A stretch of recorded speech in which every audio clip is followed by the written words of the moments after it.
Assalamualaikum warahmatullahi wabarakatuh. Alhamdulillahirabbil alamin. Assalatu wassalamu ala asyrafil anbiya wal mursalin wa ala alihi wa sahbihi ajma'in. Amma ba'd. Puji syukur kita panjatkan kepada Allah Subhanahu wa taala atas rahmat berupa kesehatan sehingga kita bisa berkumpul di Zoom kali ini. Tak lupa juga salawat serta salam semoga tetap tercurahkan kepada junjungan kita Rasulullah Shallallahu Alaihi Wasallam. Perkenalkan kami dari SMA Islam Terpadu Ukhuwah Banjarmasin yang pada kesempatan kali ini akan membahas materi tentang unsur periode ketiga natrium.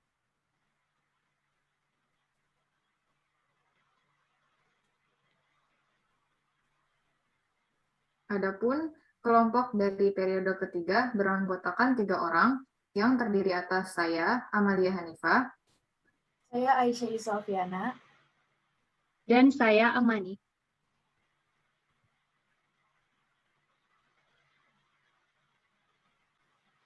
Pertama-tama, kita akan membahas apa itu natrium.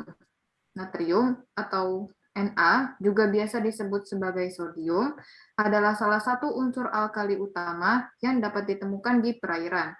Natrium termasuk unsur periode ketiga dan berada pada golongan 1A yang dikelompokkan dalam unsur logam. Topik pembahasan kita kali ini adalah tentang pembuatan logam natrium, kegunaan logam natrium, dan dampak penggunaan logam natrium.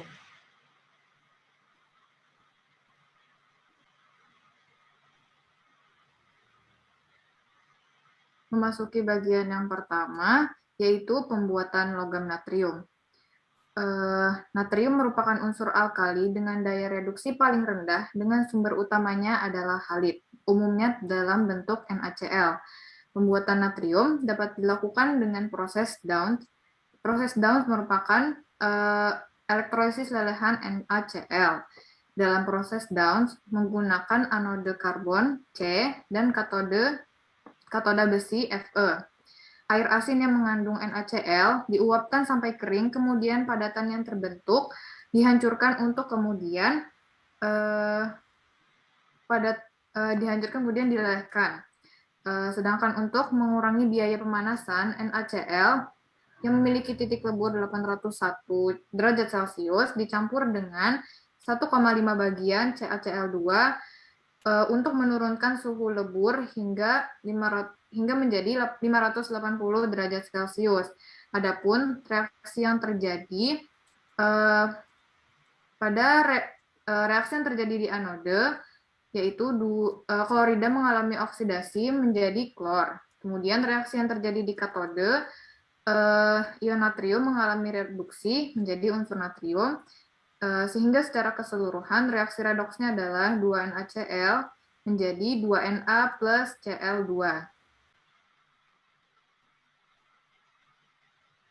Baik, pada bagian kedua, kegunaan senyawa natrium.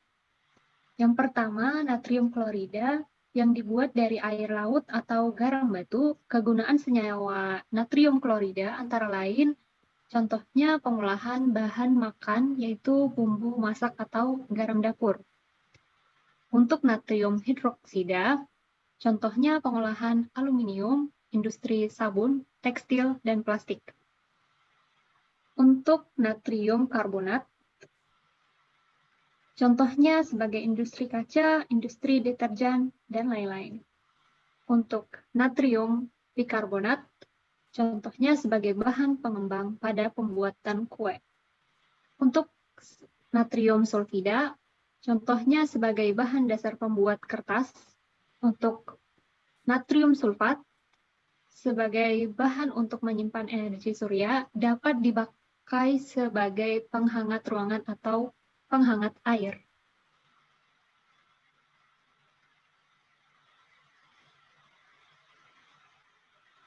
Kegunaan natrium, berdasarkan sifat reduktornya, logam natrium digunakan untuk mereduksi lelehan KCl. Proses reduksi ini bertujuan memperoleh logam kalium. Yang kedua, logam natrium direaksikan dengan gas asetilena untuk membentuk natrium karbida.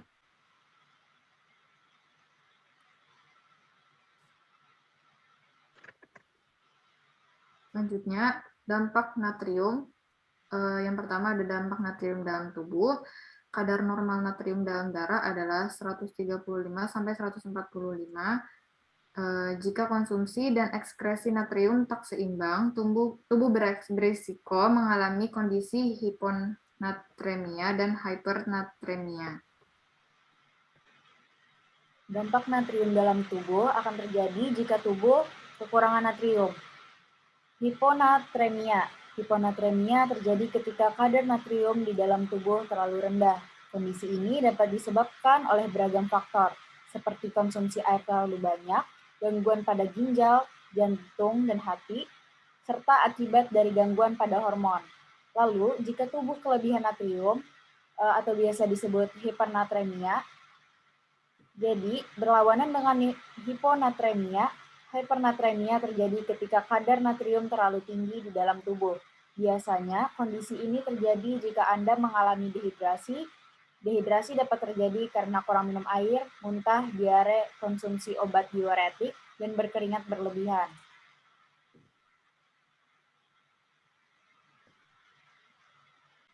Dampak natrium bagi lingkungan. Natrium dalam bentuk bubuk sangat eksplosif dalam air dan membentuk racun saat bereaksi dengan berbagai unsur lainnya. Dalam bentuk padat, tidak mudah untuk menyerap, kelembapan membentuk natrium hidroksida.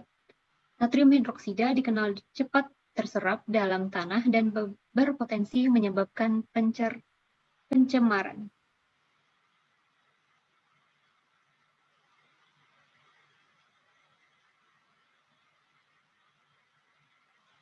Jadi teman-teman semua, kita telah sampai di bagian akhir presentasi. Selama presentasi, kami telah membahas tentang unsur kimia periode ketiga, yaitu natrium. Dalam materi ini telah kami sampaikan tentang pembuatan, kegunaan, dan dampak natrium dalam kehidupan sehari-hari. Demikian, semoga apa yang kami sampaikan bermanfaat untuk kita semua. Terima kasih atas perhatiannya, kurang lebihnya mohon maaf. Wassalamualaikum warahmatullahi wabarakatuh.